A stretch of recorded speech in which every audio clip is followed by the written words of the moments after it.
ಬಳ್ಳಾರಿ ಸರ್ಕಾರಿ ಆಸ್ಪತ್ರೆಯಲ್ಲಿ ಕಳೆದ ಕೆಲ ದಿನಗಳಿಂದ ಸಂಭವಿಸಿದ ಗರ್ಭಿಣಿಯರ ಸಾವು ಪ್ರಕರಣಕ್ಕೆ ಸರ್ಕಾರ ಗಂಭೀರವಾಗಿ ಪರಿಗಣಿಸಿದೆ. ಮುಖ್ಯಮಂತ್ರಿ ನೇತೃತ್ವದಲ್ಲಿ ಸಭೆ ನಡೆಸಿ ತಪ್ಪಿತಸ್ಥರ ವಿರುದ್ಧ ಶಿಸ್ತು ಕ್ರಮ ಕೈಗೊಳ್ಳುವ ಬಗ್ಗೆ ನಿರ್ಧಾರವನ್ನು ತೆಗೆದುಕೊಳ್ಳಲಾಗುವುದು ಎಂದು ರಾಜ್ಯ ಮಹಿಳಾ ಮತ್ತು ಮಕ್ಕಳ ಅಭಿವೃದ್ಧಿ ಇಲಾಖೆ ಸಚಿವೆ ಲಕ್ಷ್ಮೀ ಹೆಬ್ಬಾಳ್ಕರ್ ತಿಳಿಸಿದ್ದಾರೆ. ಉಡುಪಿ ತನ್ನ ಗೃಹ ಕಚೇರಿಯಲ್ಲಿ ಮಾಧ್ಯಮದವರೊಂದಿಗೆ ಮಾತನಾಡಿದರು.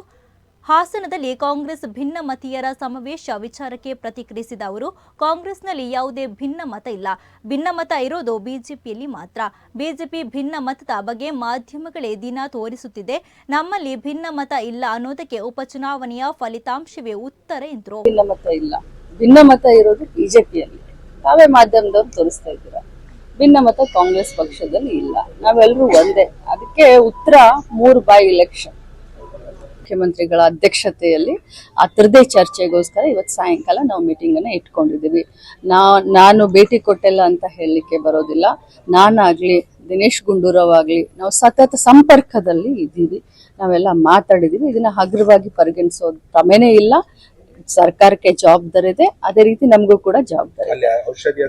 ಖಂಡಿತವಾಗ್ಲೂ ಇವತ್ತು ಮುಖ್ಯಮಂತ್ರಿಗಳ ಅಧ್ಯಕ್ಷತೆಯಲ್ಲಿನೇ ಮೀಟಿಂಗ್ ಆಗ್ತಾ ಇದೆ ಅಂತಂದ್ರೆ ಯಾರ್ಯಾರು ತಪ್ಪಿತಸ್ಥರಿದ್ದಾರೆ ಸ್ಪಾಟ್ ನಲ್ಲಿ ಡಿಸಿಷನ್ ಆಗುತ್ತೆ ಇವತ್ತು.